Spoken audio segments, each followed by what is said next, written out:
अध्याय 8। मास्टर थिना ट्रुक पर्दे के बाहर खड़ी थी। ट्रांग लेक येन उसका चेहरा साफ नहीं देख पा रही थी, लेकिन उसकी आवाज सुनकर उसे पता चल गया कि कुछ गड़बड़ है। क्या चल रहा है? ट्रांग लेक येन ने एक गहरी सांस ली, थिना ट्रुक को पर्दा उठाने दिया, खिड़की के बाहर बारिश की आवाज सुनी।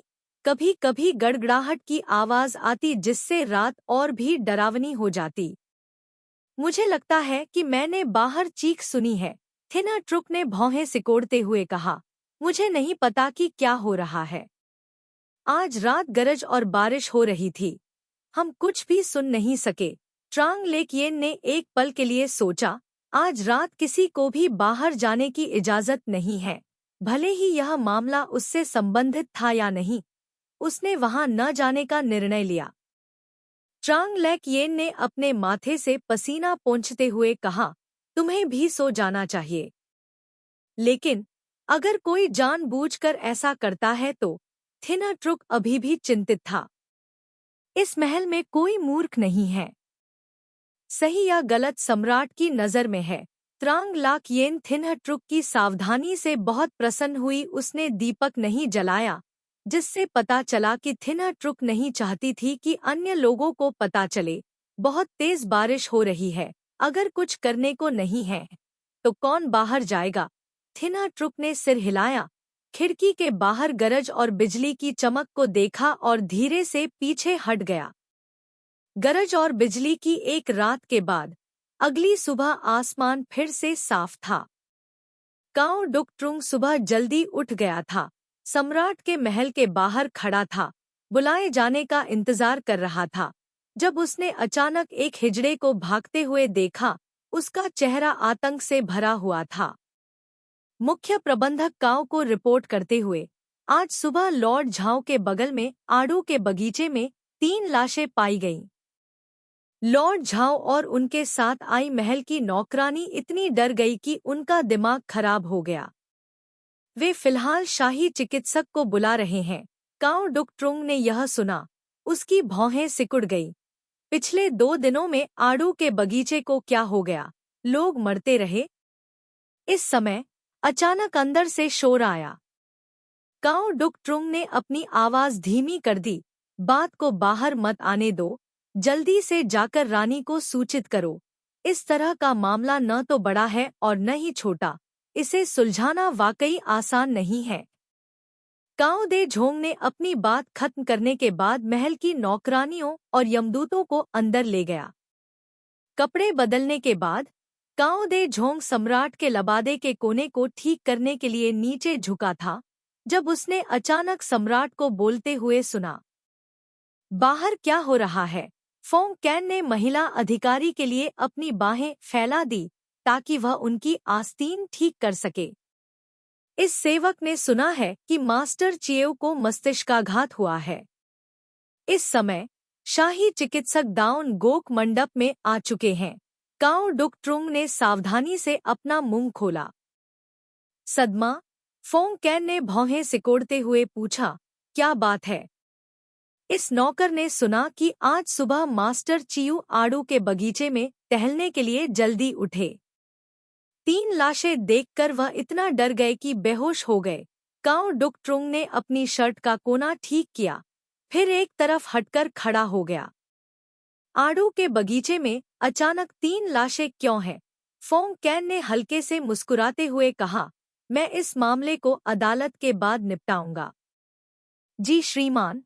यह सुनकर कि सम्राट हस्तक्षेप करना चाहता है, तो यह मामला अब सरल नहीं रह गया। महाराज, ये आड़ू के बगीचे में पाए गए 3 शव हैं। रानी मुख्य हॉल में बैठी थी।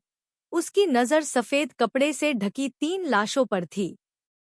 उसने किसी को उन्हें उठाने का संकेत नहीं दिया, बल्कि सिर्फ अपनी नाक को रुमाल से ढक लिया। क्या तुम्हें पता चला कि वे कौन हैं? महाराज, इन लोगों पर बिजली गिरी थी, इसलिए इनके चेहरे साफ साफ नहीं दिख रहे हैं। मैंने उनकी सावधानीपूर्वक जांच की और पाया कि इन तीनों में से एक ट्रुंग तिन्ह पैलेस का हिजड़ा ट्यू फोंग तू है, बाकी 2 थुआ थिएन पैलेस में झाड़ू लगाने वाली महल की नौकरानियां हैं, हांग चौ और किम क्वा। किम क्वा उस महल की नौकरानी की बड़ी बहन है जिसे कुछ दिन पहले पीटा गया था। शाही रक्षक ने तीनों लाशों को देखा और समझ गया कि क्या हुआ था।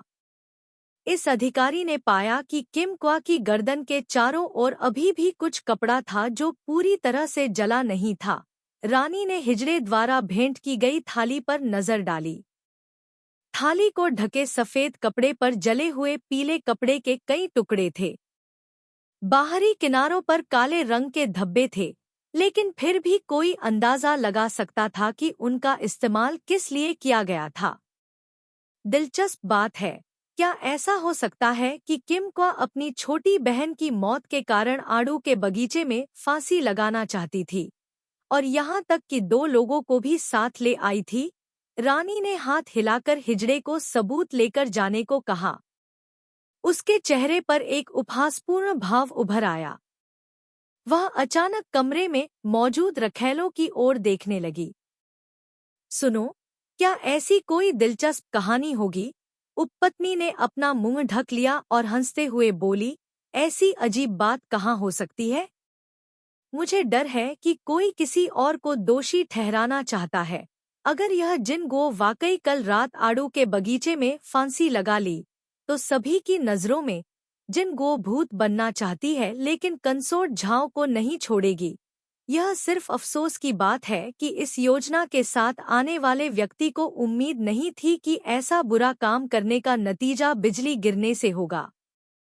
शाही रक्षकों के कमांडर ने किसी को तीनों लाशों को बाहर ले जाने का आदेश दिया, अपने हाथ जोड़े और कहा, महामहिम को रिपोर्ट करते हुए, जिन-गो की गर्दन टूट गई है। अगर यह अधिकारी सही अनुमान लगाता है, तो जिन-गो बिजली गिरने से पहले ही मर चुकी थी। शव को बाहर निकाल लिया गया।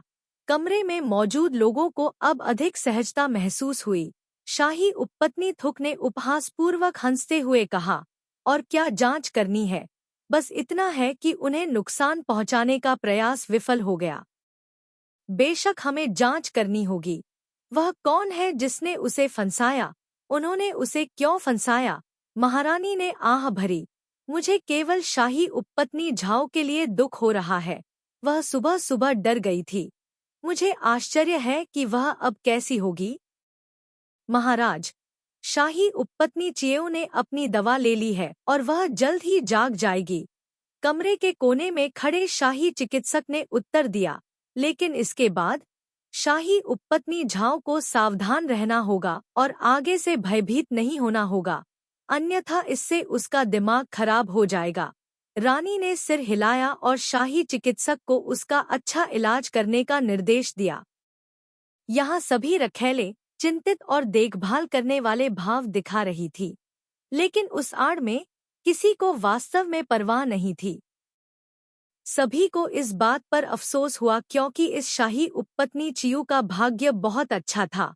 यहाँ तक कि जब उसे किसी ने फंसाया था, तब भी स्वर्ग ने मदद की, अन्यथा वज्रपात जल्दी या देर से क्यों नहीं होता, बल्कि तब तक इंतजार करता जब तक कि 2 नौकर पेड़ के नीचे शव नहीं ले आते। सम्राट आ गए हैं।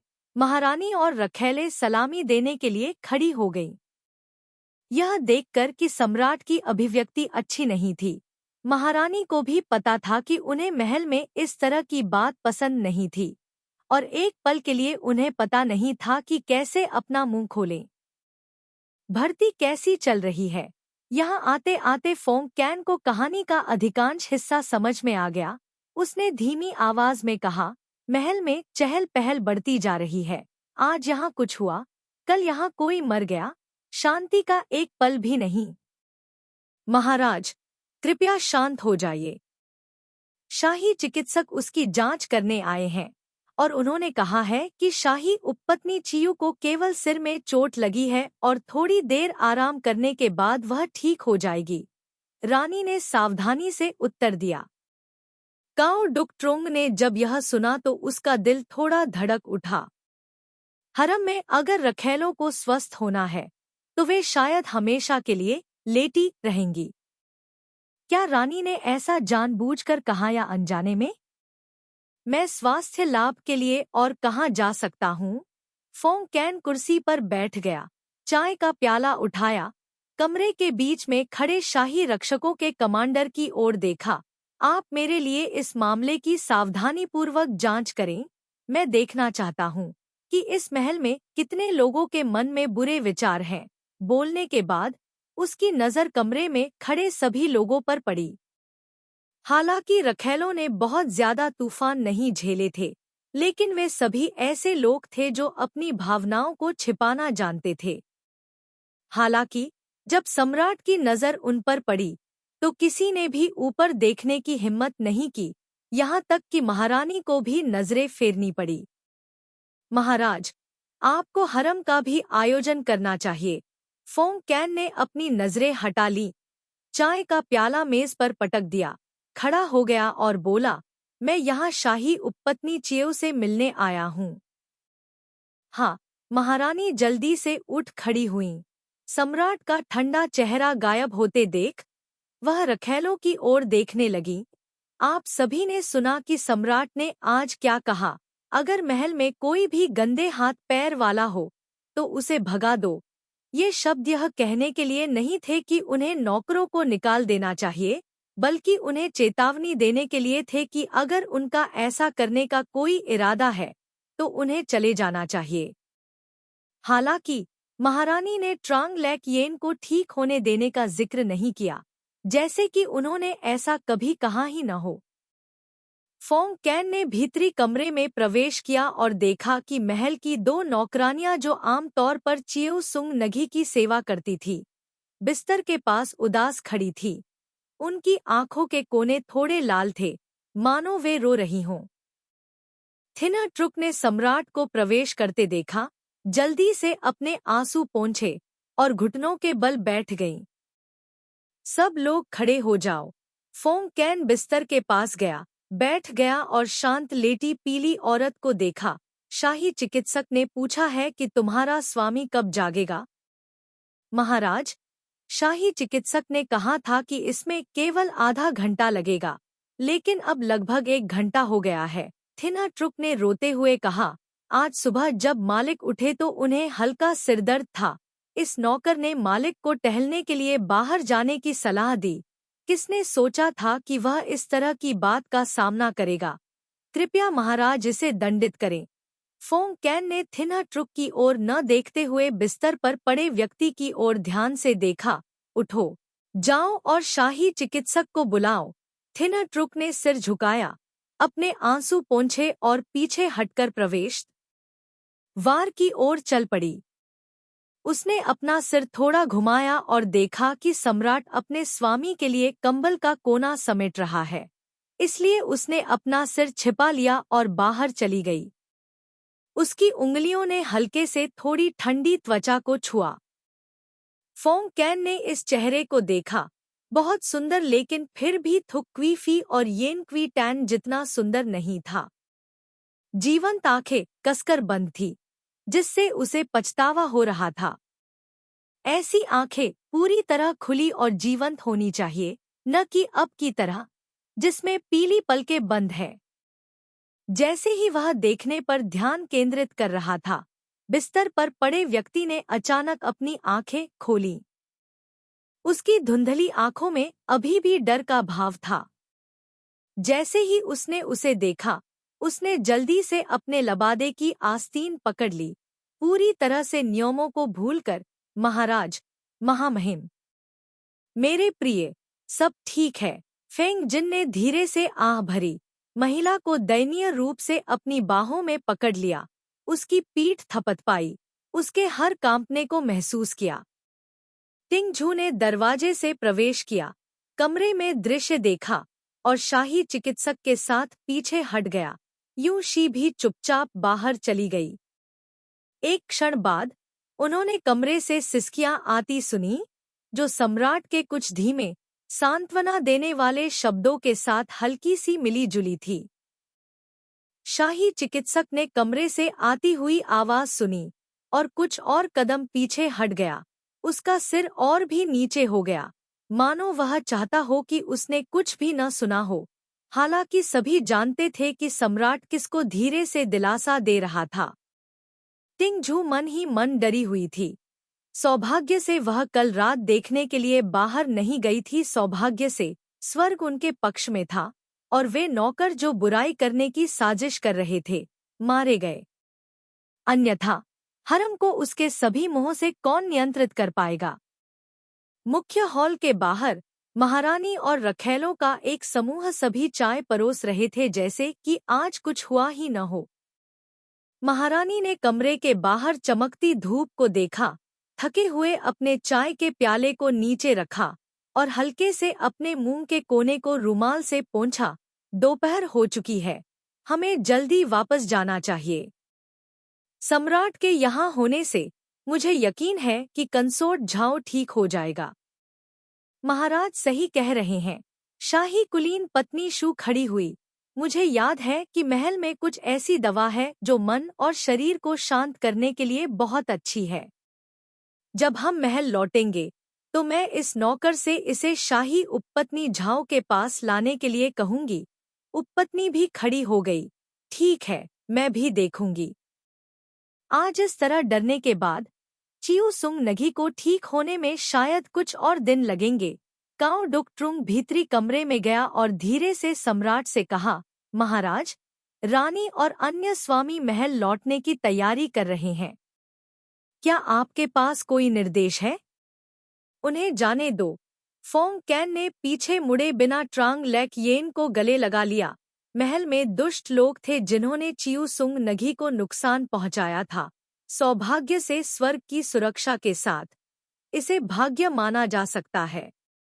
तुम किसी को बुलाओ कि वह त्रुओंग हुआ मंदिर जाए और चिऊ सुंग नगी को धूप और दीप जलाने के लिए 100 टन सोना दान करे।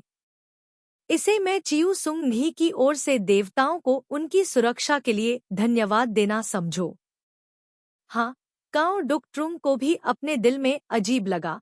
क्या यह हो सकता है कि चिऊ सुंग नगी को वास्तव में स्वर्ग और पृथ्वी का आशीर्वाद मिला हो? इस तरह के भयावह मामले का सामना करने के बावजूद भी वह चीजों को बदलने में सक्षम हो। हालांकि वह थोड़ा हैरान था, फिर भी यह उसके पूरे शरीर पर कीचड़ के छींटे पड़ने से बेहतर था, जिसे वह हिला नहीं सकता था। ट्रांग लेक येन फोंग कैन की छाती से लिपट गया। मन ही मन भावुक हो रहा था। तूफान के दौरान पेड़ के नीचे मत छिपो, कहीं ऐसा न हो कि तुम बिजली की चपेट में आ जाओ। फोंग कैन सुबह के लिए ट्रांग लेक येन के साथ रहा और उस दोपहर उसके साथ लंच भी किया। यह देखकर कि चिऊ सुंग नगी स्पष्ट रूप से खाना नहीं चाहती थी, बल्कि उसने उसके लिए जो सूप का कटोरा निकाला था उसे निगलने की कोशिश कर रही थी, उसका दिल थोड़ा नरम हो गया। उसने अपनी चांदी की चॉपस्टिक नीचे रख दी और कहा, अगर तुम खाना नहीं चाहती हो तो कोई बात नहीं। आज थोंग थुक्कुक से कहो कि कुछ और फल और नाश्ता तैयार कर ले। बोलने के बाद उन्होंने अपने पास खड़े एक खोजे को शांगशी ब्यूरो में जाकर मौखिक आदेश देने का आदेश दिया। महाराज, मैं ठीक हूँ, बस मुझे कुछ खाना पीना नहीं है। मैं थोड़ी देर में ठीक हो जाऊंगा। ट्रांग लेक येन ने स्वाभाविक रूप से मुस्कुराने की पूरी कोशिश की। सम्राट ने एक बार हजारों डाकुओं को नष्ट करने के लिए 1000 कुलीन सैनिकों का नेतृत्व किया था। कोई भी उनका मुकाबला नहीं कर सकता था। मैं इतनी छोटी सी बात पर इतना डरी और बेकार कैसे हो सकती हूँ? मैं एक आदमी हूँ। जाहिर है मुझे लोगों के लिए बहादुरी से लड़ना चाहिए। फोंग कैन ने मुस्कुराते हुए कहा, एक बेटी का थोड़ा कमजोर होना ठीक है, लेकिन मैं महाराज का आदमी हूँ। ट्रांग लेक येन ने सम्राट को गंभीरता से देखा। हालांकि मुझे घोड़े पर सवार होकर दुनिया के लिए लड़ने की जरूरत नहीं है, लेकिन मैं कम से कम यह नहीं चाहता कि महाराज, जो पहले से ही राज्य के मामलों में व्यस्त हैं, मेरे कारण विचलित हों। फोंग कैन हंसा। कितनी मूर्ख और प्यारी छोटी लड़की थी। हरम में रखैले उसके लिए सिर्फ औजार थी। उनके सुख दुख उसे कितना प्रभावित कर सकते थे। हालांकि जब उन्होंने इस छोटी लड़की की गंभीर आंखों में देखा तो उनका दिल अचानक नरम हो गया और उन्होंने धीरे से कहा, तुम मेरे बारे में सोचती हो, मैं बहुत प्रभावित हुआ हूँ और बहुत खुश भी हूँ। यह कहने के बाद उसने उसके चेहरे पर खुशी देखी और एक पल के लिए वह उस ईमानदारी का सामना करने में असमर्थ महसूस कर रहा था। ट्रांग लेकयेन ने धीरे से मुस्कुराते हुए सम्राट के लिए भोजन की एक चॉपस्टिक उठाई। महामहिम की खुशी मेरी खुशी है।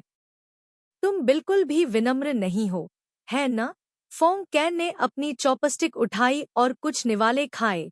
तो वे शब्द अभी अभी मेरी ओर से तुम्हारी प्रशंसा करने का इंतजार कर रहे थे। जैसा कि कहावत है, एक सम्राट का शब्द 9 तिपाई के बराबर होता है। बेशक, महाराज ने मेरी जो प्रशंसा की है वह सच है। मैं उसे क्यों नहीं स्वीकार करूंगा? इसके अलावा हर शब्द मेरे दिल की गहराई से आता है। मैं इसे किसी भी कारण से नहीं कहता। ट्रांग लेकयेन ने अपना सिर झुकाया और फोंग कैन की ओर मुस्कुराई। उसका हल्का पीला चेहरा अचानक जीवंत हो गया। फोंग कैन ने उसके सुंदर रूप को देखा, अचानक खुश महसूस किया, अपना सिर हिलाया और कहा, इस तरह से मैं जानता हूँ, कुछ लोगों की प्रशंसा नहीं की जा सकती और न ही उन्हें लाड प्यार दिया जा सकता है। मैं महाराज का आदमी हूँ। अगर महाराज मुझे लाड प्यार नहीं करेंगे तो कोई भी मुझे लाड प्यार नहीं करेगा। ट्रांग लेकयेन का हाथ जो सूप लेने के लिए आगे बढ़ा था, पीछे हट गया। अगर महाराज ने मुझसे ऐसा कहा है, तो मैं अब आपके साथ खाना नहीं खाऊंगा। आखिरकार, मैं एक ऐसा इंसान हूँ, जिसकी चापलूसी या बिगाड़ नहीं किया जा सकता। अब मैं बात भी नहीं कर सकता। फोंग कैन ने अपनी चॉपस्टिक नीचे रख दी, दूसरे व्यक्ति को अपने करीब खींचा, उसे अपनी गोद में बिठाया और धीरे से ट्रांग लेकयेन के नितंब को थपथपाया। लेकिन मारना ठीक है, सम्राट। ट्रांग लेकयेन ने मुड़कर फोंग कैन की कमर को गले लगाया, उसकी कमर पर चुटकी काटी, फिर गर्व से अपना सिर उठाकर सम्राट की ओर देखा। फोंग कैन ने उसे ऐसे देखा, हालांकि उसकी कमर पर काफी दर्द से चुटकी काटी गई थी, लेकिन वह बहुत खुश था। मुस्कुराया और उससे कहा, आज मुझे आखिरकार पता चला, मेरी प्यारी उपपत्नी कोई ऐसी है जिसे चिढ़ाया नहीं जा सकता, डांटा नहीं जा सकता या दंडित नहीं किया जा सकता। मैं केवल उसकी प्रशंसा कर सकता हूँ और उसे लाड प्यार कर सकता हूँ। ट्रांग लेकयेन ने अपने दिल में बड़बड़ाते हुए कहा, आज उसे एहसास हुआ कि तुम ऐसी हो जिसे सहज महसूस करने के लिए यातना दी जानी चाहिए। काओ डुक ट्रुंग कमरे के कोने में अपनी आंखें नीची किए खड़ा था, कभी कभी अपनी भौहें उठाकर अछूते भोजन की मेज पर नजर डालता था। उसके दिल में जो सुंदरता थी, उसकी सुंदरता को देखना एक भोजन की जगह लेने के लिए पर्याप्त था। आज, चाहे वह खाए या न खाए, सम्राट को भूख नहीं लगेगी। हालांकि, क्या यह शाही उपपत्नी चियू मूर्खता से डर गई थी? उसने सम्राट को इस तरह चुटकी लेने की हिम्मत की। उसे देखने मात्र से उसे दर्द महसूस हुआ। उसे नहीं पता था कि सम्राट इसे कैसे सहन कर सकता है। हालांकि उसने इस भोजन को ज्यादा नहीं खाया था, मानसिक रूप से फोंग कैन बहुत संतुष्ट था, और जब वह चला गया तो उसका चेहरा अभी भी बहुत खुश था। सम्राट को जाते हुए देखकर ट्रांग लेकयेन ने चुपचाप अपना पेट रगड़ा, 2 कटोरी कड़वा तरल डाला। अब उस तरह का पौष्टिक सूप कौन पी सकता है? अपने बगल में खड़े नौकर को हाथ हिलाकर जाने के लिए कहते हुए ट्रांग लेकयेन ब्यूटी टावर पर लेट गई। उसने अपनी आंखें थोड़ी सिकोड़ी और शेल्फ पर रखे कमल के फूल के गमले को देखा। वह कौन था जिसने उसे नुकसान पहुंचाने की साजिश रची थी? सतह पर गुणी उपपत्नी महारानी के साथ एक ही पक्ष में लग रही थी। यहाँ तक कि शाही उपपत्नी येन जैसी किसी को भी नजरअंदाज किया जा सकता था। उसके लिए चीजों को मुश्किल बनाने का कोई कारण नहीं था। लेकिन इंपीरियल कॉन्सुबिन थुक जैसा कोई व्यक्ति, एक बार जब वह कुछ करता है, तो वह निश्चित रूप से इससे निपटने के लिए इस तरह की विधि का उपयोग नहीं करता है, बल्कि अधिक क्रूर तरीकों का उपयोग करता है। जहां तक शाही उपपत्नी निंग, पत्नी जू और पत्नी ये का सवाल है, इन लोगों का उसके साथ कोई हित संघर्ष नहीं था और वे अचानक ऐसा प्रयास नहीं करेंगे। जहां तक धूर्त लोमड़ी महारानी डोवगर का सवाल है, वह उससे निपटने के लिए इस तरह के तरीके का इस्तेमाल नहीं करेगी। इसके अलावा पीछे पीछे देखने पर वह अभी भी महारानी डोवगर के लिए हमला करने के लिए एक महत्वपूर्ण लक्ष्य की तरह नहीं लग रहा था। लंबे समय तक सोचने के बाद कुछ भी नहीं सूझा। झुआंग लोयान ने आलस से जम्हाई ली, एक महल की नौकरानी को उसे पंखा झलने के लिए बुलाया और खुद सो गई। फेंग जिन क्यानझेंग पैलेस में वापस आ गया, तुरंत स्मारक को मंजूरी देने नहीं गया, बल्कि बैठ गया और कुछ खाली महलों के नाम लिखे, थोड़ी देर तक विचार किया और अंत में उज्ज्वल वेंटिलेशन वाले एक महल का नाम चिन्हित किया। मैं अपनी वसीयत प्रेषित करता हूँ। शाही उपपत्नी चियू सुंगधी पहले से ही तीसरे दर्जे की है और उसका दाउन गोक मंडप में रहना उचित नहीं है। अब मैं शाही उपपत्नी चियू सुंगधी को उसके शयन कक्ष के रूप में हाय हुआ महल प्रदान करूंगा। शांगजा ब्यूरो शाही उपपत्नी चियू सुंगधी को महल हस्तांतरित करने के लिए निकटतम शुभ दिन का चयन करेगा। फोंग कैन ने फरमान सुनाने के बाद काओ डुक ट्रुंग को संदेश देने के लिए भेजा। ऐसा लग रहा था कि इस बार सम्राट वाकई बहुत गुस्से में था। उसने महारानी से चर्चा करना भी छोड़ दिया। यह देखा जा सकता था कि वह इस हत्या के मामले से बहुत असंतुष्ट था। महाराज ने हाय हुआ महल शाही उपपत्नी चियो को दे दिया। उपपत्नी ने भौहें सिकोड़ी और महारानी की ओर ध्यान से देखा। महारानी, क्या यह शाही उपपत्नी चियो सुंग कुछ ज्यादा ही कृपा पात्र नहीं है? मौजूदा महलों की तुलना में हाय हुआ, हालांकि बड़ा नहीं माना जाता था, बहुत खूबसूरती से बनाया गया था। इसके अलावा यह दाओ नोक महल की तुलना में किएन चीन महल के करीब था। सम्राट इस उपपत्नी का बहुत पक्षधर था। सम्राट ने शाही उपपत्नी झाओ को महल इनाम में नहीं दिया। महारानी ने वाक्य का दूसरा भाग नहीं कहा। सम्राट ने उपपत्नी को पहले से सूचित किए बिना महल इनाम में दे दिया। क्या वह उसके प्रति अपना असंतोष व्यक्त करने की कोशिश नहीं कर रहा था? अगर वाकई महल की कोई नौकरानी थी जिसने दाउन गोक मंडप के बाहर खुद को फांसी लगा ली, तो यह ठीक था, लेकिन वह बिजली की चपेट में कैसे आ गई? आज महल में हर कोई इस बारे में बात कर रहा है। शाही उपपत्नी चियू को स्वर्ग का आशीर्वाद प्राप्त है और उन नौकरों ने अभी तक अपने पापों का भुगतान नहीं किया है, भले ही वे बिजली की चपेट में आए हों। यदि यह पहले होता तो वह निश्चित रूप से इस तरह की गपशप को महल में प्रकट नहीं होने देती, लेकिन इस बार सम्राट ने व्यक्तिगत रूप से चोंगहुआ मंदिर में किसी को भेजा ताकि शाही उपपत्नी झाओ की रक्षा के लिए देवताओं को धन्यवाद देने के नाम पर धूप और दीपक के लिए पैसे इकट्ठा किए जा सकें। शाही उपपत्नी झाओ डर गई थी। उसके लिए ताओयू मंडप में रहना सुरक्षित नहीं है, उसे दूसरी जगह जाना होगा। उपपत्नी ने संभवतः इस समय रानी की चिंताओं और भावनाओं का अनुमान लगा लिया था और सिर हिलाते हुए कहा, यह सही है, इतने बड़े मामले के सामने उसका स्थान बदलकर दूसरी जगह जाना ज्यादा नहीं माना जाता है। रानी ने कड़वाहट से मुस्कुराया। उसने पहले कभी कंसोर्ट चियू को किसी से अधिक अनुग्रह प्राप्त करते नहीं देखा था, तो वह एक कदम में स्वर्ग कैसे पहुंच सकती थी? सम्राट ने ऐसा सिर्फ शाही उपपत्नी चियू को नुकसान पहुंचाने की योजना बनाने वाले व्यक्ति को यह बताने के लिए किया था कि जिसे भी तुम नुकसान पहुंचाना चाहोगे, वह उस व्यक्ति का और भी अधिक पक्ष लेगा। सम्राट का स्वभाव हमेशा से ऐसा ही रहा है। वह क्या कह सकती है? कुंग ही हुआ, कुंग ही हुआ। बहुत बढ़िया। ट्रांग टाइप डू ने अपने दांत पीस लिए और अपने हाथ का ब्रश तोड़ दिया। काली स्याही उसके सफेद हाथ के पिछले हिस्से पर फैल गई। उसने कुछ गहरी सांसें ली और कहा, थोड़ा पानी यहाँ लाओ।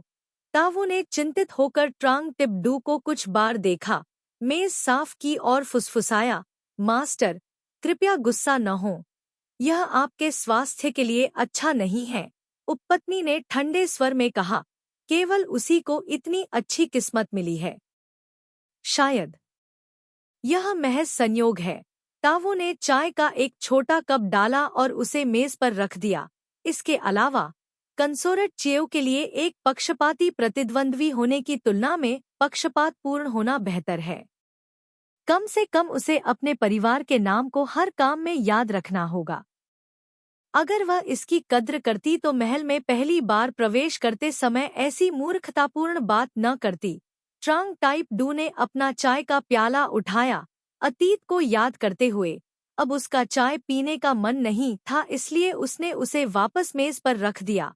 अब जब तुम्हें थोड़ा सा अनुग्रह प्राप्त हो गया है तो तुम पुण्यवान होने का दिखावा कर रही हो। हम ट्रांग टाइप डू को इस तरह देखकर वो सिर्फ एक नौकर था। वह इतनी सलाह देने की हिम्मत कैसे कर सकता था?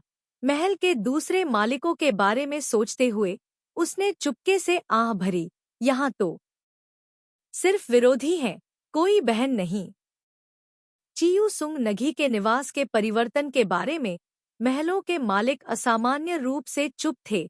केवल लोगों को दाओ नोक कैक को कई उपहार भेजने के लिए भेज रहे थे, जो कि हैरान चियू सुंग नगी को सांत्वना देने के बहाने का उपयोग कर रहे थे।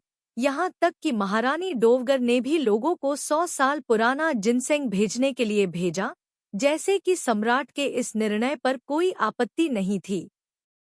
ट्रांग लेक येन थोड़ा हैरान थी।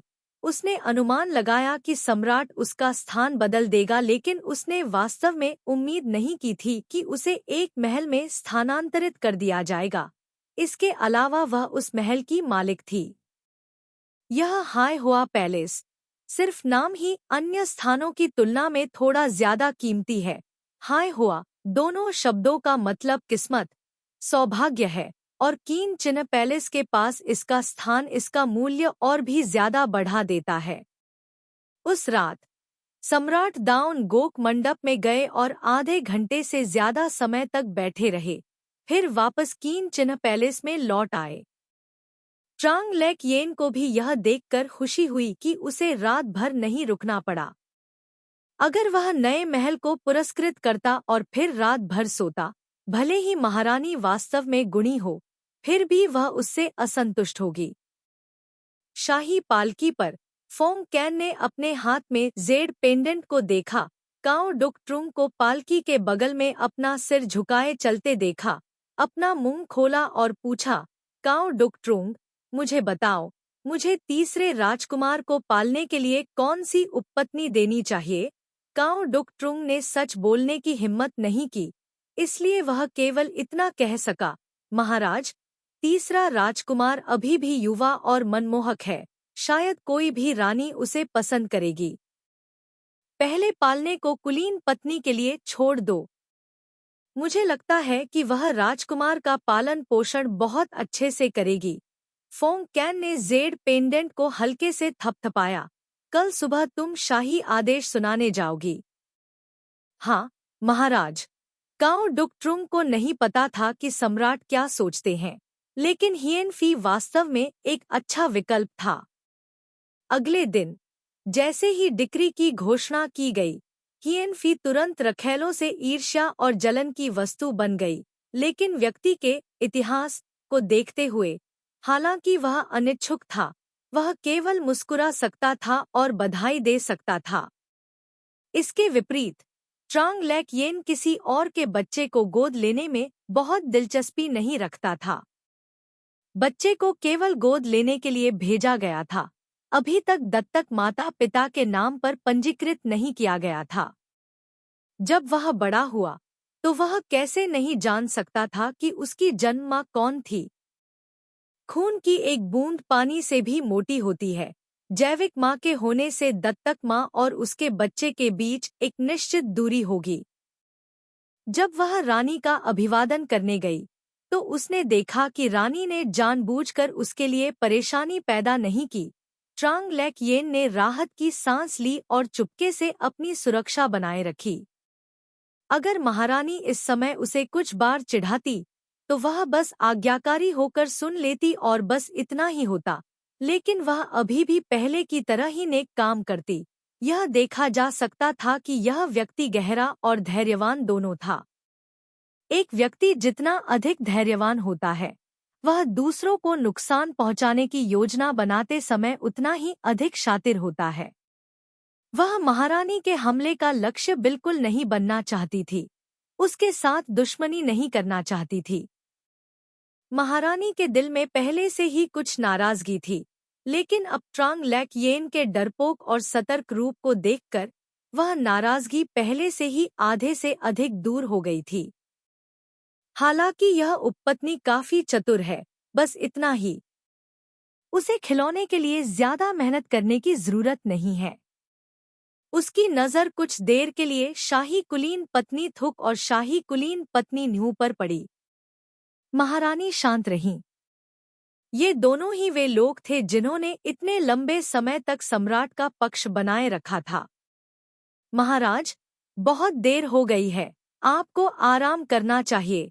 काऊ डुकट्रुंग बगल से आए और धीरे से याद दिलाया, देर से सोना आपके स्वास्थ्य के लिए अच्छा नहीं है। ये वक्त क्या है? स्मारकों को मंजूरी देने के लिए इस्तेमाल की जाने वाली लाल स्याही वाली कलम को नीचे रखते हुए फोंग कैन ने खिड़की के बाहर घने काले स्थान को देखा।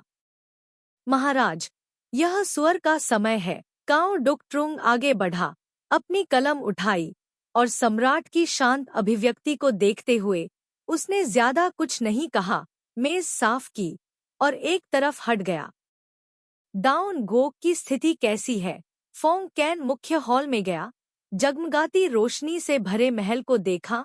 उसका चेहरा अभी भी पानी की तरह शांत था। महाराज, मुझे इस मामले के बारे में ज्यादा जानकारी नहीं है। मैंने सिर्फ इतना सुना है कि किसी ने उस रात एक हिजड़े और महल की एक नौकरानी को दाओ नोक कैक की ओर कुछ ले जाते हुए देखा था। बाकी मुझे नहीं पता, काऊ डुकट्रुंग ने पूछा। शायद केवल कमांडर फान ही जानता है।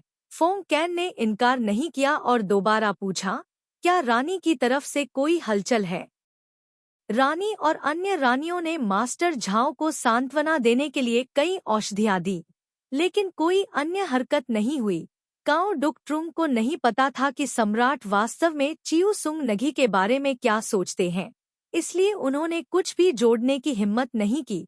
चियू सुंग नगी की तरफ से कोई हलचल नहीं हुई है पिछले कुछ दिनों में। हालांकि चियू सुंग नगी कम खा रही है, वह नियमित रूप से खा रही है। हालांकि यह नौकर देखता है कि हर सुबह रानी को बधाई देने के अलावा चियू सुंग नगी बाहर नहीं जाती है। फोंग कैन ने यह सुना, हल्की सी आह भरी, अपनी आस्तीन हिलाई, जाओ आराम करो। फिर वह पलटी और अपने शयन कक्ष में वापस चली गई। यह तथ्य कि शाही उपपत्नी झाओ इतनी सदमे में थी कि वह घर से बाहर नहीं जाना चाहती थी। अब महल में सभी के लिए कोई रहस्य नहीं था। महलों के स्वामी कमोबेश ट्रांग लैक येन की बदकिस्मती से खुश थे या शाही उपपत्नी झाओ को नुकसान पहुंचाने के असफल अवसर पर पछता रहे थे। आज सुबह उपपत्नी हमेशा की तरह महारानी का अभिवादन करने के लिए कैना ओंग महल गईं। महारानी ने नीचे बैठी खूबसूरत महिलाओं को देखा, मुस्कुराते हुए। हाल ही में महल में कई चीजें हुई हैं, लेकिन सभी को चिंता करने की जरूरत नहीं है। सम्राट और मैं सब कुछ संभाल लेंगे, सब कुछ हल हो जाएगा। बोलने के बाद उसने ट्रांग लैक येन की ओर देखा। क्या राजकुमारी चियो बेहतर महसूस कर रही है? आपकी चिंता के लिए धन्यवाद, महाराज। मैं अब ठीक हूँ। ट्रांग लैक येन खड़ी हुई और झुक गई। बाहरी लोग सोचेंगे कि वह अभी भी डरी हुई है और भूली नहीं है।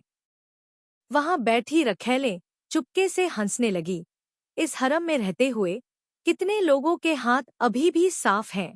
उस रखैल चियू सुंग ने केवल कुछ लाशें देखीं और पहले से ही इस अवस्था में डर गई। उसके पास वास्तव में दिल की कमी थी। तुम यहाँ इस तरह कैसे जीवित रह सकते हो? मेरी राय में चियो सुंग नगी का जिगर बहुत छोटा है। तू नगी तो मुस्कुराई, बात बस इतनी है कि उन मरे हुए लोगों का तुमसे कोई लेना देना नहीं है। तुम इतना डर क्यों रही हो? इस उपपत्नी ने बचपन से लेकर अब तक ये चीजें कभी नहीं देखी हैं और उसने पहले ही उपपत्नी सु को हंसा दिया है। ट्रांग लेक येन ने माफी मांगते हुए टोटू नगी को देखा। जब उसने ऐसा कहा तो दूसरे लोग समझ गए होंगे। चूंकि वह छोटी थी, उसने कभी ये चीजें नहीं देखी थी, इसलिए वह डर गई थी। तो ऐसे लोग क्यों थे जो डरे नहीं?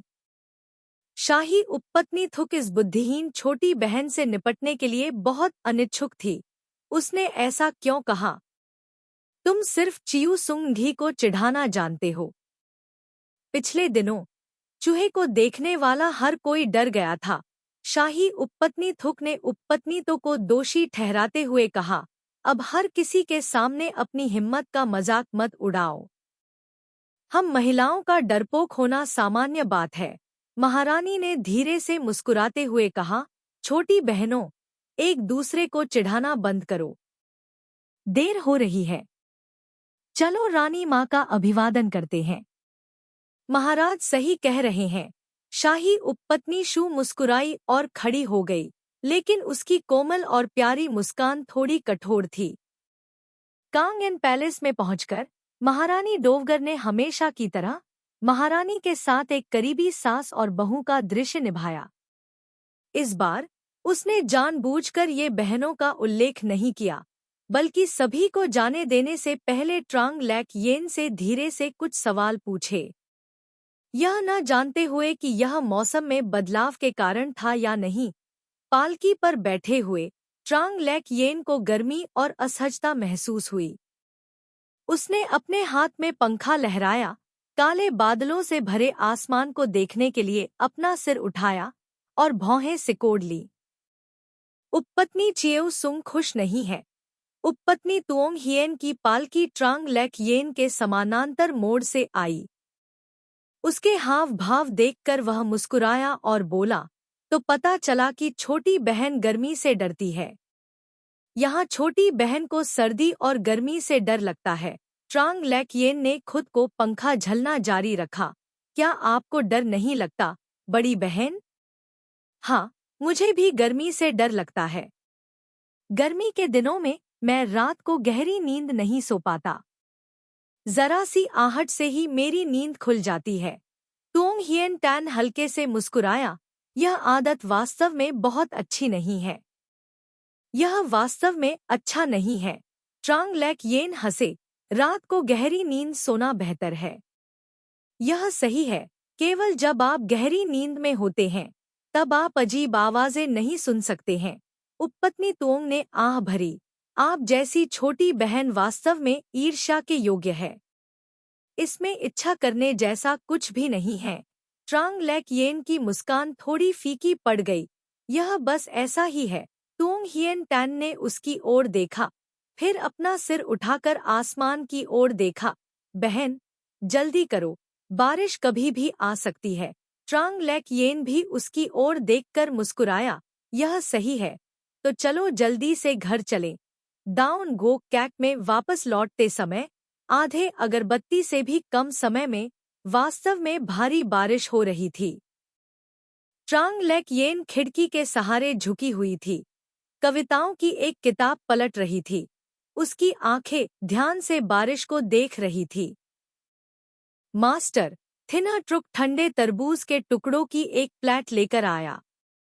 खिड़की के पास बैठे ट्रांग लेक येन को देखकर वह सलाह देने के लिए आया, अभी हवा तेज है।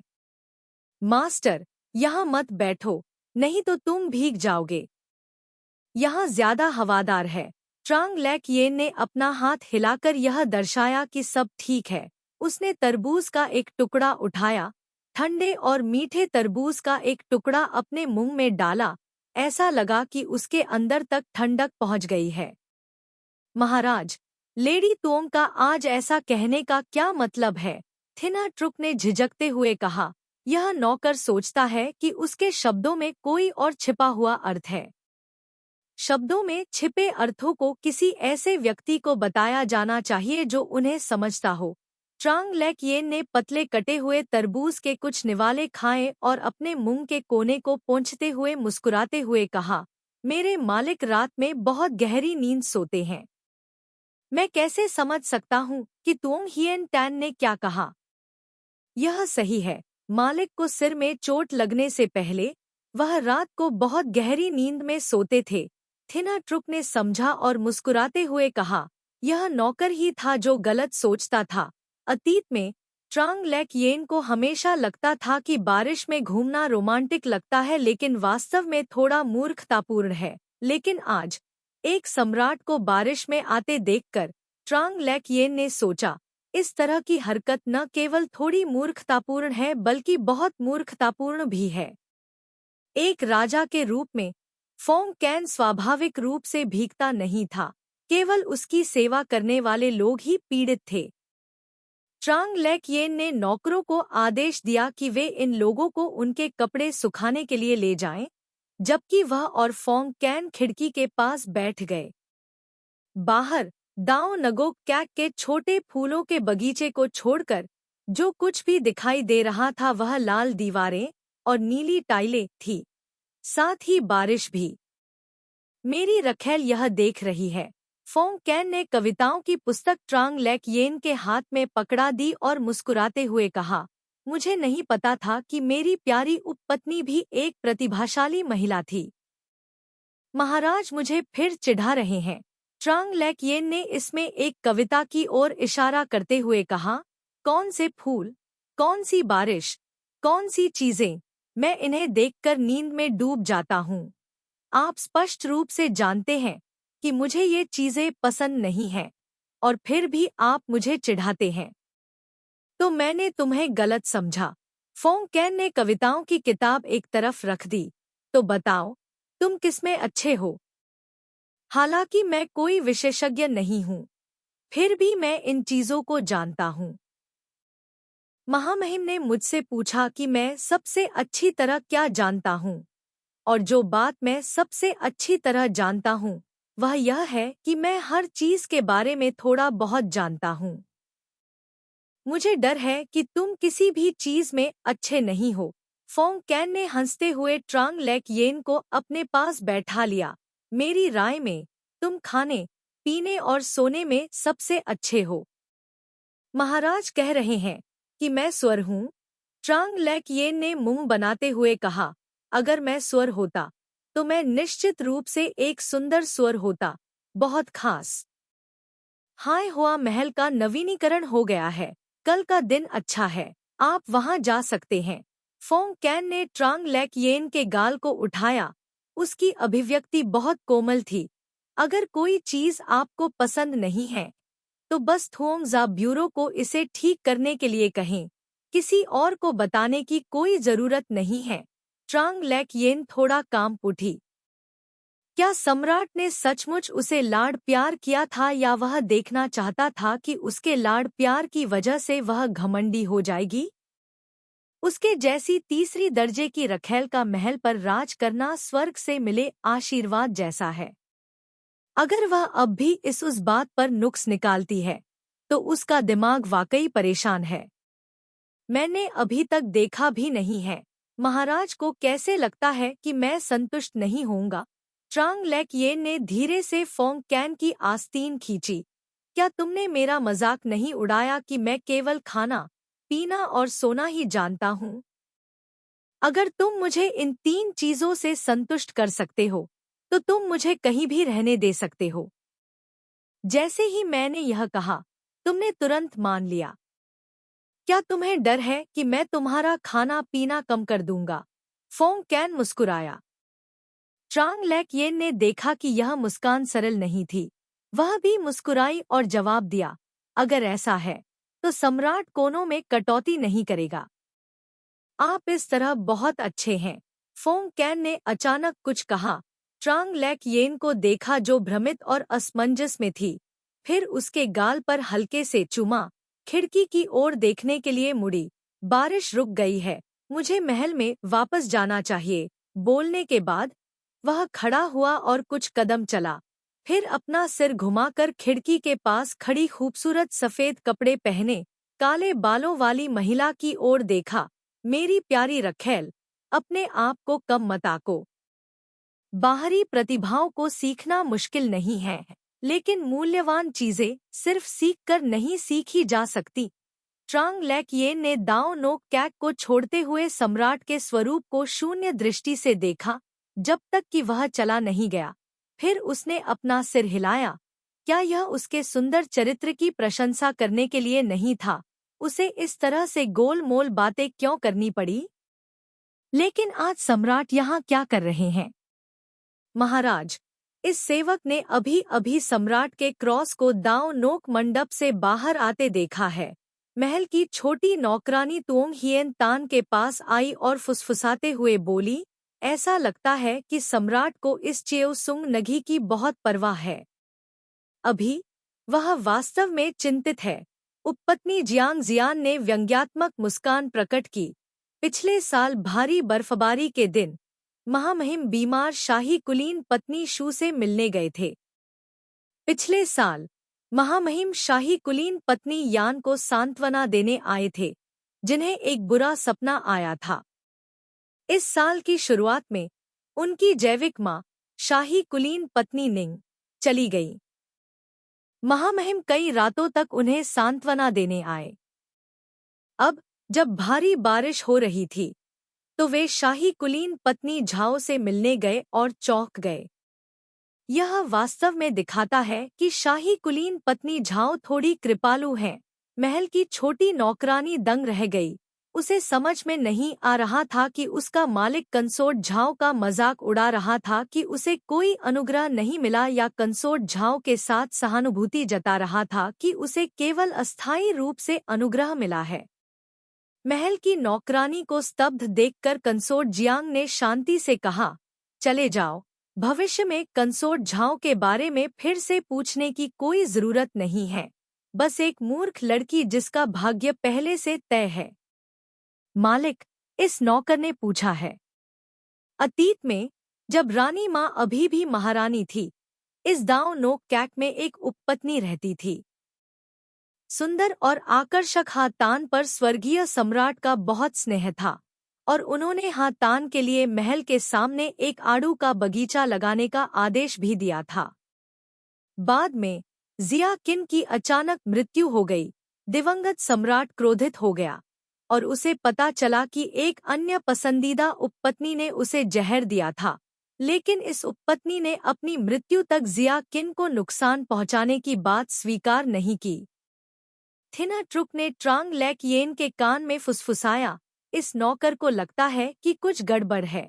ट्रांग लैकयेन ने मुस्कुराते हुए कहा, पुरानी कहानियां केवल पीड़ित और अपराधी ही सच्चाई जानते हैं। रानी माँ इस आड़ू के बगीचे में बिना किसी कारण के नहीं आती थी।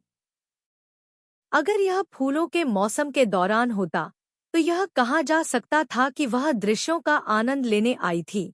लेकिन अब जब फूल मुरझा गए हैं और स्त्री केसर मुरझा गए हैं, तो देखने लायक क्या दृश्य है।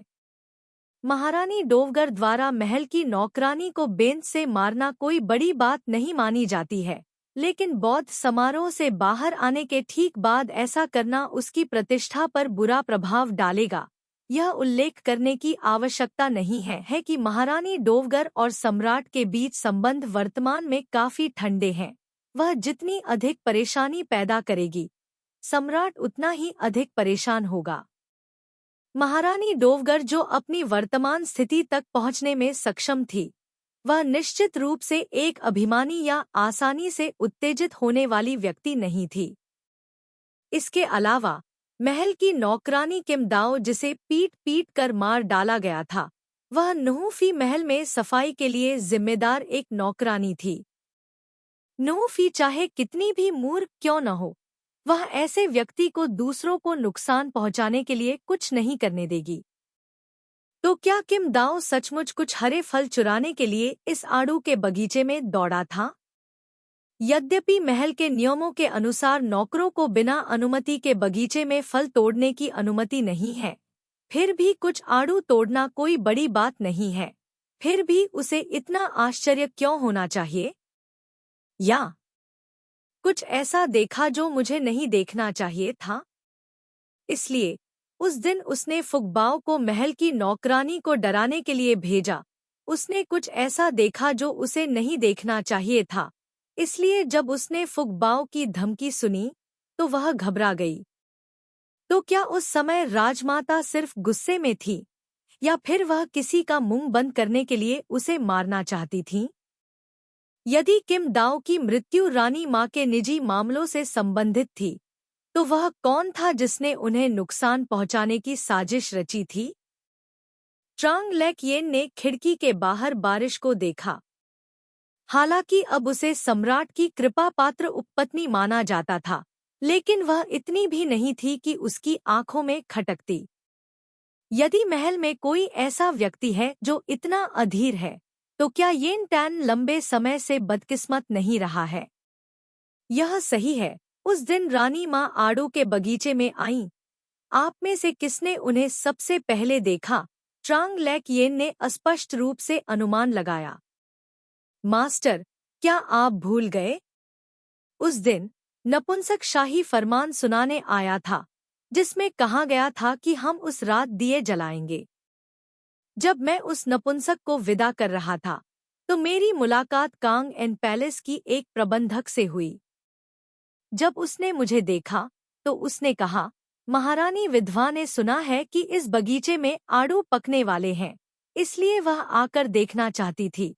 थिना ट्रुक ने भौहें सिकोड़ते हुए कहा। इस नौकर ने देखा कि उस समय यह प्रबंधक आड़ू के बगीचे में यह कहते हुए जा रहा था कि वह देखना चाहता है कि बगीचे में कोई है या नहीं। रानी माँ का जुलूस आ गया है। महल के नियमों के अनुसार सभी अपरिचित लोगों को रास्ते से दूर रहना चाहिए। ट्रांग लेक येन ने अपनी आंखें नीची कर ली।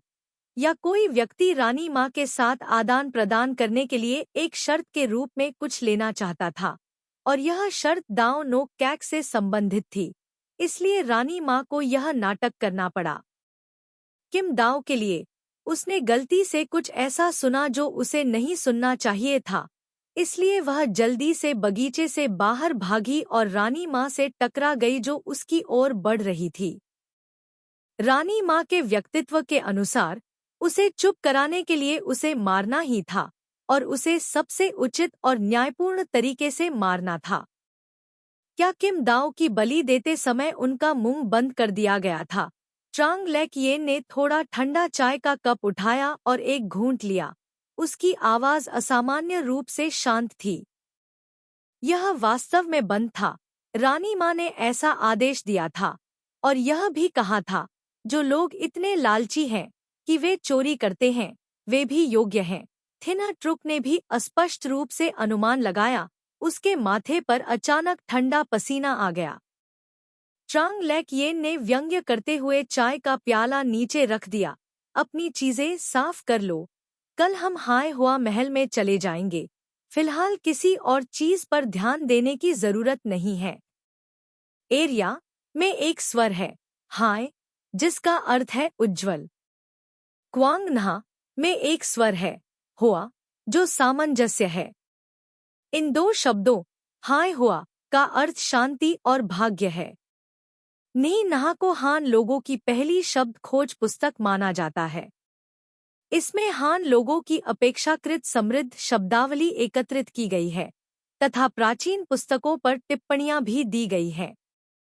गुआंग या सबसे प्राचीन चीनी विश्वकोश है। एरिया की शब्दावली व्याख्या के आधार पर संकलित कुल 18,150 शब्दों को एरिया की निरंतरता कहा जा सकता है। ट्रांग लेक येन पालकी से उतरी, महल के गेट पर लगे साइनबोर्ड को देखा। 3 शब्द, कुंग ही हुआ, अभी भी नए थे। लिखावट एक उड़ते हुए ड्रैगन और नाचते हुए फीनिक्स की तरह थी, जिसे सम्राट थुआ डुक ने व्यक्तिगत रूप से प्रदान किया था, जो इसे और भी महान बनाता है। सभी फर्नीचर ठीक से व्यवस्थित थे। जैसे ही उसने मुख्य द्वार से कदम रखा, उसने एक बगीचा देखा जो बहुत बड़ा नहीं था, लेकिन सावधानीपूर्वक देखभाल की गई थी। सभी नौकर ट्रांग लेक येन का स्वागत करने के लिए घुटनों के बल बैठ गए। ट्रांग लेक येन ने इन नए शामिल नौकरों को खड़े होने का संकेत दिया, और फुकबाओ, थिनर ट्रुक और वान टिच को पदों और कार्यों की व्यवस्था करने के लिए नियुक्त किया। थिनर ट्रुक का हाथ थामे वह मुख्य हॉल में दाखिल हुई। उसने देखा कि अंदर का हिस्सा बहुत ही सुंदर और परिष्कृत था, बिल्कुल भी आलीशान नहीं था, लेकिन लोगों को आरामदायक महसूस कराता था। खास तौर पर ऐसा कुछ भी नहीं था जो नियमों का उल्लंघन करता हो। ये सभी तीसरी श्रेणी के आइटम थे। मुख्य कमरे में पहुंचकर भीतरी कमरे में प्रवेश करते हुए वहां एक बिस्तर था। सतह थोड़ी नरम थी, लेकिन लोगों को गर्मी महसूस नहीं हुई। उस पर लेटना बहुत आरामदायक था, दांव नोक कैक से बेहतर। बाकी सजावट पुरानी जगह की सजावट के समान ही थी। जहां तक दोनों तरफ के कमरों की बात है, ट्रांग लेक येन ने नहीं देखा। वह मुख्य हॉल में वापस लौटी, महल में सभी नौकरों को गंभीरता से प्रतीक्षा करते हुए देखा। अचानक उन दिनों को याद करके चौंक गई जब वह एक छात्र के रूप में अंशकालिक काम करती थी, बहुत थक जाती थी और अभी भी सुबह सुबह कोई सम्मेलन आयोजित करना था। पैसे ज्यादा नहीं थे और उसने बहुत सी बकवास सुनी। सबसे ऊंचे स्थान पर बैठी ट्रांग लेक येन ने धीरे से चाय की चुस्की ली और फिर उसे धीरे से नीचे रख दिया। एक रुमाल लिया और अपने मुंह के कोने को थपथपाते हुए कहा, अब जब मैं एक उपपत्नी के रूप में इस महल की मालकिन हूँ, तो यह सब सम्राट की कृपा है। आप सभी को भी महाप्रबंधक गांव और केंद्रीय महल द्वारा यहाँ व्यवस्थित किया गया था। निश्चित रूप से मैं बहुत आश्वस्त हूँ और कुछ नहीं है। आप बस देखें और अपना काम करें। कभी कभी नियमों का पालन करने की अपेक्षा कोई नियम न रखना अधिक कठिन होता है, ठीक उसी प्रकार जैसे एक सौम्य स्वामी एक कठोर स्वामी की अपेक्षा अधिक भयावह होता है। इन सभी हिजड़ों और नौकरानियों ने काओ डुक ट्रुंग का ध्यान अपनी ओर आकर्षित कर लिया। हो सकता है कि उनके पास कुछ हिसाब किताब हो, लेकिन शायद उन्होंने इस बारे में ज्यादा सोचने की हिम्मत नहीं की। कुछ दिन पहले बिजली गिरने से मारे गए उस नपुंसक के बारे में सोचते हुए और फिर यह सोचते हुए कि कैसे इस व्यक्ति ने एक रखैल की पहचान ली और एक महल का मुखिया बन गया, वे बेचैन हो गए। अब जबकि यह व्यक्ति सम्राट का कृपा पात्र बन गया था, वे नहीं जानते थे कि भविष्य में वह कितना ऊंचा उठ सकता है। इसके अलावा इस स्वामी को सम्राट ने एक बार पहले भी रास्ते से हटा दिया था, लेकिन उसके पास फिर से खड़े होने की क्षमता थी। यह देखा जा सकता था कि उसके तरीके कितने ऊंचे थे। अब जब वह इतनी कोमलता से मुस्कुरा रहा था, तो कौन जानता था कि वह किस तरह का व्यक्ति था। फुकबाओ, नए व्यक्ति को चांदी दो। ट्रांग लेक येन ने सभी को देखकर मुस्कुराते हुए कहा, मैं सिर्फ एक उपपत्नी हूँ। मेरा मासिक वेतन दूसरों की तरह अच्छा नहीं है। हर कोई आलोचना न करे, इसे मेरी सराहना का छोटा सा प्रतीक समझे। जो नौकर खड़े थे, वे जल्दी से घुटनों के बल बैठ गए और कहा कि उनकी हिम्मत नहीं हुई। यह व्यक्ति अपने वेतन के बारे में बात नहीं कर रहा था, बल्कि उन्हें चेतावनी दे रहा था। यह मत सोचो कि सिर्फ इसलिए कि वह एक उपपत्नी थी, उसके मन में अनुचित विचार होंगे। इस इरादे पर विचार करने के लिए अपना समय लें। प्रत्येक नौकर को 10 टैल चांदी मिली। यह राशि महल में न तो बहुत अधिक थी और न ही बहुत कम। कई चतुर नौकरों ने इसके पीछे के गहरे अर्थ को आसानी से पहचान लिया। वे सभी बस यही उम्मीद करते थे कि इस नए मालिक को और अधिक अनुग्रह प्राप्त होगा, और किसी ने भी किसी और चीज के बारे में सोचने की हिम्मत नहीं की। कियानझेंग पैलेस में 3 सबसे महान लोग एक साथ बैठे थे और माहौल बहुत शांतिपूर्ण था। महाराज, दाव नोक मंडप अब निर्जन है, हम इसका उपयोग किस लिए करें?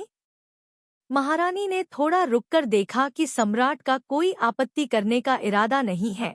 उन्होंने आगे कहा, मुझे लगता है कि दाव नोक कैक के बाहर आड़ू के बगीचे में काफी समय से पौधे लगे हुए हैं।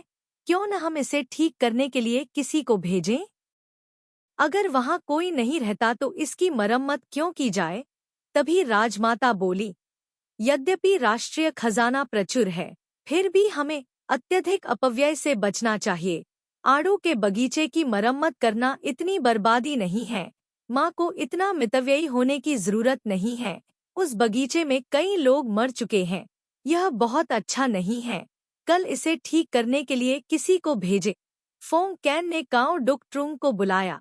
आप आड़ू के बगीचे की रखवाली के लिए किसी को भेजिए, ताकि और अधिक दुर्भाग्यपूर्ण घटनाओं से बचा जा सके। हाँ, कृपया मुझे माफ करें, महाराज। काओ डुक ट्रुंग ने अपना सिर थोड़ा ऊपर उठाया और देखा कि रानी माँ की मुस्कान कठोर हो गई थी। वह स्थान अब वीरान हो चुका है। वहाँ कुछ कैसे हो सकता है? रानी माँ ने मुस्कुराते हुए कहा, महाराज बहुत सावधान है। पछताने से बेहतर है कि सावधानी बरती जाए। फोंग कैन ने रानी माँ की ओर देखते हुए हल्का सा मुस्कुराया। क्या माँ ऐसा सोचती हैं? यदि महाराज ने ऐसा कहा है, तो स्वाभाविक रूप से मुझे कोई और आपत्ति नहीं है। रानी माँ अभी भी मुस्कुरा रही थी, जैसे कि उसे ज्यादा परवाह नहीं थी।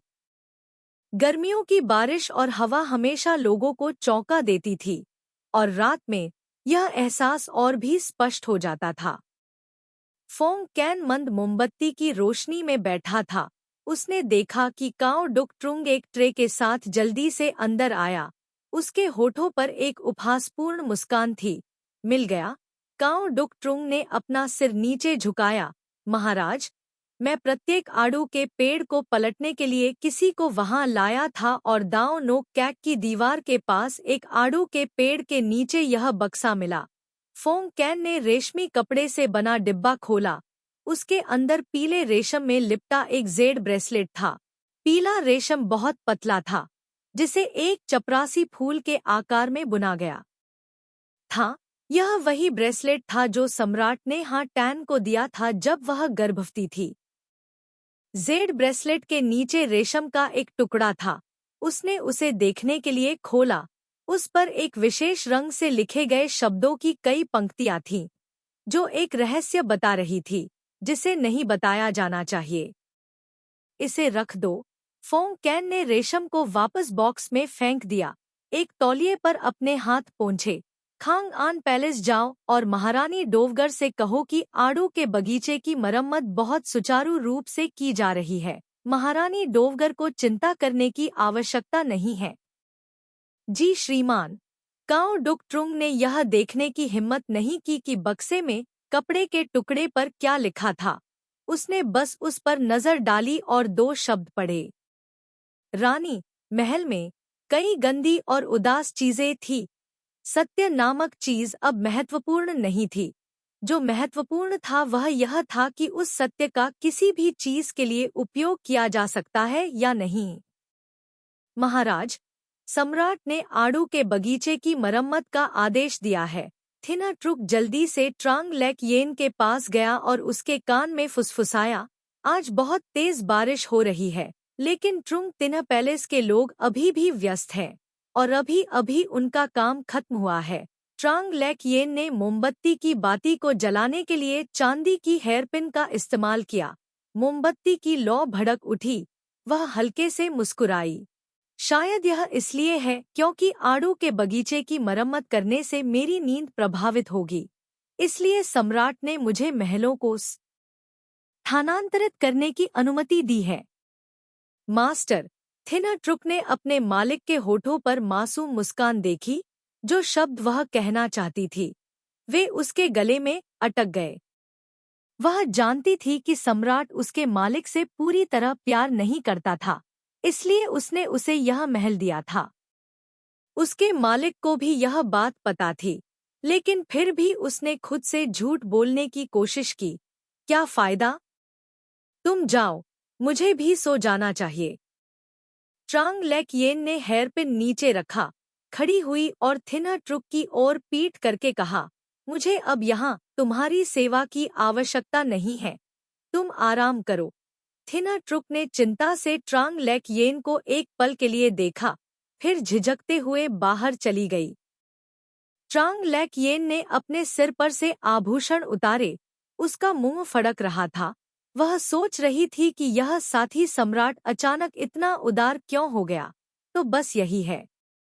शायद जिस व्यक्ति ने उसे नुकसान पहुंचाने की योजना बनाई थी, उसे शायद उम्मीद नहीं थी कि चीजें सम्राट की इच्छानुसार होंगी। ऐसा कहा जाता है, इस नाटक में वह सबसे भाग्यशाली व्यक्ति नहीं थी,